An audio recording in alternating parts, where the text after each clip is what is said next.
Hello everybody, welcome to the Comic Game Movie Show. My name is Deshaun. It's been a crazy week for me, like in general in terms of work, but in general in terms of just the crazy news that came out this week. There's so many videos I'm going to be posting up this week.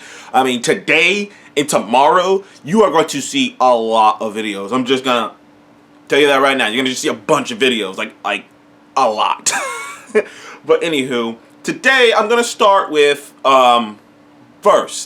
the first video of many today.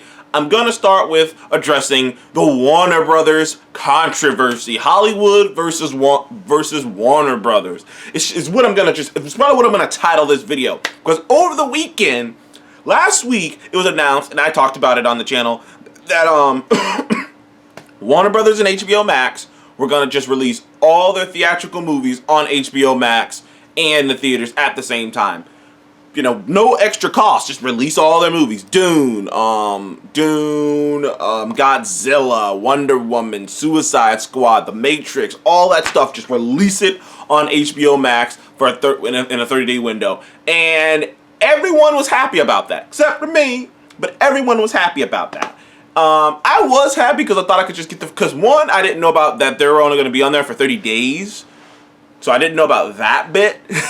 So it's like, okay, I was like, okay, I guess I'll just selectively choose when to get my free trial and, you know, go watch it. But then they got rid of the free trial, so then that pissed me off. But anyways, yeah, they announced that, and a lot of people were happy. People who have HBO Max, people who don't want to go to the movie, who don't like going to the movie theaters, people who want the movie theaters getting to burn down so that they could sit comfortably in their house and watch every single thing. People who use, and don't get me wrong here, I understand the pandemic. I understand what's going on in the world with the Rona and everything. I understand that some people do literally are at a health risk and feel uncomfortable going out and doing things. But on the same token, it is kind of like I argued on Twitter. So why am I on Twitter? I got a decent little thing going on Twitter though with a lot of people. But I argued on Twitter that, let's be honest here, the majority of the people who are excited for this, they're not worried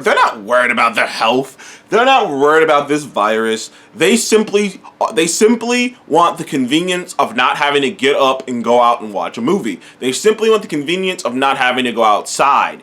You know, more convenience than it already is. And like I said, for every one person, because like it's pretty clear to me, because there's way too many people who will look you in the face. Like right now, like a lot of the same people who are saying, "Oh well, you know, we need to stay safe, and this is why they're moving us all, and they're doing it for us," are the same people who are like, "Man, this is ridiculous. This is over the top. These rules are over the top." Those same people they're the exact same people, which is pretty much an indicator to me that you guys don't really care about safety. You just care about your own convenience. That's what I argued on Twitter for a lot of people. Some people agreed, some people didn't. I don't care.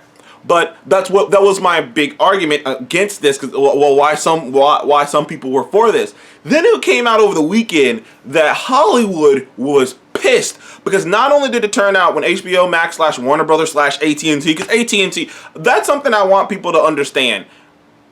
AT&T owns Warner Brothers and HBO. They're not their own entity anymore. Years ago, they bought them about 3 years ago, I believe. They bought them before, if I remember, they bought them before Disney bought Fox. So that should just kind of give you a little window of when and what they bought them. But like, because Warner Brothers isn't its own entity anymore. Warner Brothers is not Warner Brothers anymore. It's AT&T, and they have their own overlord. Like Disney is still its own entity onto itself. It's still just Disney. Disney doesn't have an overlord. It hasn't been bought by Apple or anything. It's just Disney. But Warner Brothers has. There's a lot of other things going on. But the thing that was revealed that was a shocker to me and many other people, YouTubers and whatnot, there's still YouTubers who don't care, who don't think it's that big of a deal. Me personally, when it came out that they literally didn't tell anyone about their move, they didn't tell any of the writers, they didn't tell any of the creatives, they didn't tell any of the directors, they didn't tell any of the producers, they didn't even tell their own financial partners. Like, when it turned, just put this in perspective, people. Legendary Studios, the people who are producing, who are like the pretty much producing / creators of on Dune and Kong vs. Godzilla. They paid for over 75% of both of those movies. Over 75% of both of those movies. And not only were they not informed that Warner Brothers planned on just throwing them on a streaming service without talking to them, without a call. Like, they said something along the lines of they got a call 25 minutes before it happened.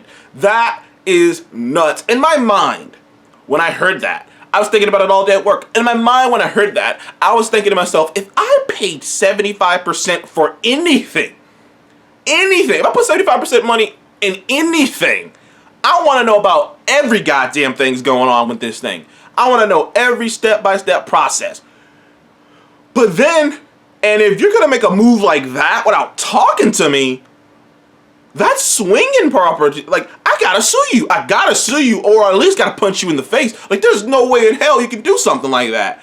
And they did it. They didn't even care.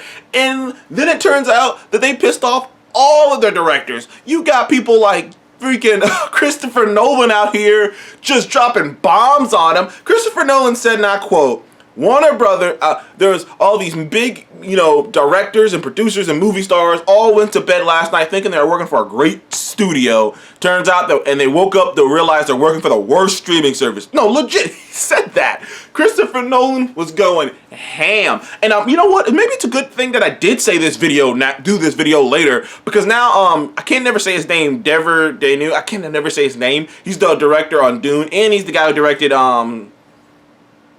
Blade Runner 2024? 44? I can't remember what the Blade Runner was, but he's the one who directed the new Blade Runner movie that's really an acclaimed movie. He basically said AT&T is hijacking Warner Brothers to milk it because they don't actually have the relationships. Because if you don't know, Warner Brothers has kind of like, this has kind of been the divide between Warner Brothers and Disney. Warner Brothers has laid its hat on the idea that they will fund any of the big producers, big creatives, big, directors' projects. They're the director, they're the creator-friendly, studio. Disney is, sometimes, and Disney depends on who you are, and, and Disney's a little bit more complex than that. But generally speaking, Warner Brothers is the creator-friendly studio. Well, they just threw that shit out the window. Outside, you got people like Denzel Washington, Keanu Reeves, Margot Robbie, Will Smith, all these people calling up Warner Brothers to ask them, well, why wasn't I talked about this? Why wouldn't no one talk to me about you moving our stuff? But how am I supposed to get paid? Because if you don't understand why a lot of Hollywood's mad, it's because a lot of the directors and a lot of the producers and mostly a lot of the actors, they get paid on the back end. That's where most of their money comes from. A lot of times actors will take a contract where they get paid less up front, because they believe in the project, they believe the project will do well in the box office, and then they get paid more on the back end. That's how Robert Downey Jr. makes so much money. Like, Robert Downey Jr. made, I think he's something crazy like $70 million on Endgame. It's like crazy. He made like $70 million on Endgame, but he only got paid, which I said only, he got paid like 10, he's got paid like 10 or 14 up front. So yeah, that's a lot of money, That's so most of the paycheck was on the back end because of the success of the movie. That's how everyone makes money. There was what's his name? Not Matt Damon. Yeah, Matt Damon was talking about how if he would have been in Avatar, he would have got like a damn near $100 million payday off of that movie just off the back end. He would have got a shit ton of money. I think it may have been over $100 million. He would have got a crap ton of back end money off of that. And that is where people make their money. Don't get it twisted. People don't make their money off of making the product. They make their money on the back end. And when you make a move like this that affects so many people's money, and you're just sitting there like, okay, like, what the fuck? Like, I just imagine being one of those people. And it does make it matters even worse. Clearly, they could have talked to everyone because Gal Gadot and Patty Jenkins, got paid off so that they got paid $10 million each of back end money, because that's what they said that movie would have made on the back end is like $10 million. Like, if they would have got an extra $10 million on the back end, so that's what so that's what they're getting. So they probably Gal Gadot got almost like $30 million for doing Wonder Woman, but altogether. But they got paid on the back, but they just paid them their back end money, what they think it would have made, so then they could just put it on HBO Max. But they didn't do that with anyone else. They didn't talk to anyone else. They didn't do anything. And right now, Hollywood is got pitchforks, and they are coming for HBO. They are coming for Warner Brothers. It's kind of an interesting thing, too, where I see a large portion of people who are like, I don't care about them. Why do I care about their money? Why do I care about their money? Why do I care about their money? I need content. I need content. I need content. Like, the thing about that whole I need content, like, it's kind of a ridiculous thing to me, especially when I sit back and think about it. I'm just like, bro, like, there is plenty of things to do. There are plenty of new shows and originals. No, you want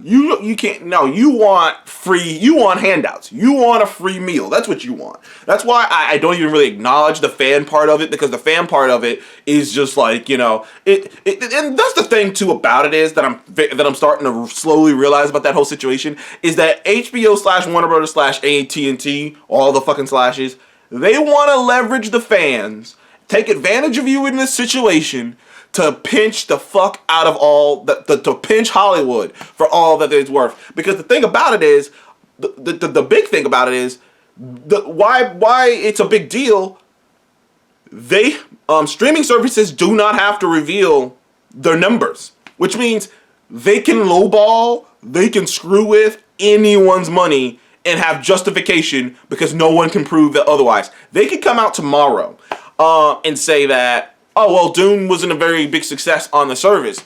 And, there's no way of freaking telling. Like, it could have been talked about all day, but there's no way of really knowing. It's like, the only way you would know is if it's overwhelming. But there's plenty of movies that made big money that weren't overwhelming. Jumanji made big money. And I mean, like, who's talking about Jumanji right now? Like, you know what I mean? So it's just like, there's no way of really telling what was successful. Netflix has been flimsy about that for years. Netflix has been flimsy.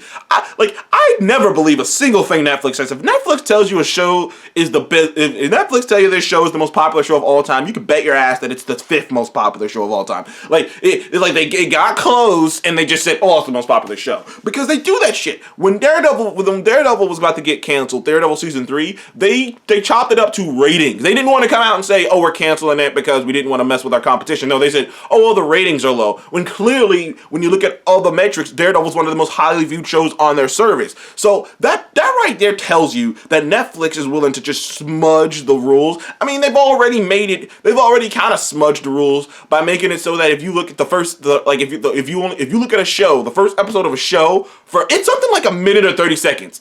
It's either a minute or 30 seconds. They immediately count that as you viewing the entire show. They count that as a view toward the entire show. If you just look at the first few minutes of it, if you just look at 30 seconds of it.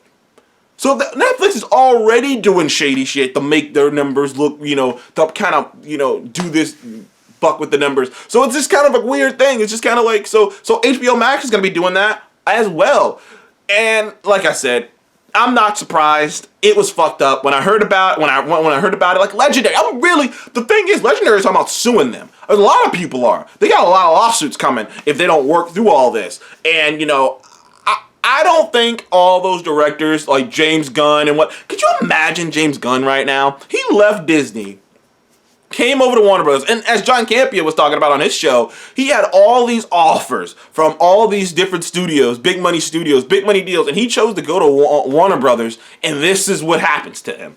I mean, honestly, if I was Disney, I would come through and just start handing out cards to people. I'd be like, hey, yo, James, I know you're having a rough time over there. We let you go. We fired you. We shouldn't have fired you. We got over that. We brought you back in directing Guardians. Look, you don't want to stay over there. You don't know what they're going to do to you. Tomorrow they might come out and tomorrow they might cancel your show out of nowhere without talking to you. You can't trust them. We fired you, but we rehired you and we apologized. You can trust us. We're family. I'm telling you, I just started laying the groundwork, man. I guess I could kind of talk. I guess it's hard for me to really talk about it the same way I would have talked about before Thursday, because on Thursday there was a lot of news about what Disney's gonna do, so I can't really talk about it in the same way. But still, I would go and raid fucking Warner Brothers talent pool. I would, because there's gotta be a lot of talent who don't trust them. There's gonna be a lot of directors on the table. Christopher Nolan, you want to come make a film for 20th Century? Want to come make a film for our Fox Searchlight? We'll fund it. Like, I would just come raiding Warner Brothers fucking talent, because at this point, Warner Brothers is public enemy number one in goddamn Hollywood, and I'm loving it. Thank you guys for joining the Comic Game Movie Show. Okay, I'm not loving it, but you know what I mean. They deserve this. They went about this in the wrong way, and understand this. I am not upset that Warner Brothers decided to dump all their movies on the streaming service. HBO Max is struggling. That's something that no one's really talking about. HBO Max is struggling. It was struggling. It's still struggling, but you know what I mean? Like, Disney Plus was announced to have 88 million subscribers. 88. They're probably gonna have 100 by May. Like, so, you know, and HBO Max, with the addition of the subscribers from HBO, have 30 something. Have like 37. They have a couple more than Hulu, like isolated Hulu. So you know what I mean? Like, it's just kind of one of those funny things where it's just like they're struggling. So them making this move, it makes sense for them. It actually legitimately makes sense for them. The problem is they went about it in the wrong way. You do not do business like that. You do not do business by lying to you do not do business by lying to people who are giving you money, by manipulating the creatives, by lying to everyone around you, by not talking to anyone, by not putting people through the process. You do not do business like that. And when you do, you really show your true colors, and it really makes it hard for people to want to work with you again. I'm telling you right now, there's a lot of directors who are just not going to want to work with Warner Brothers again because they don't trust them. And there's going to be a lot of actors who want to not. I mean, they're talking about a strike. They're talking about the Directors Guild, the Actings Guild, the Writings Guild. They're thinking about all the guilds striking against Warner Brothers. Not against Hollywood, not against all the studios, just Warner Brothers. Which could happen, which to me could legitimately happen, because Warner Brothers is just one studio. When there are many studios, Paramount, Universal, Disney, there are many studios they can go work for. All these big names and all these writers can go write and work for. And I'm telling you, Warner Brothers might have fucked this up. Thank you guys for joining the Comic Game Movie Show again. Please be on like, subscribe, and I'll see you in the next one.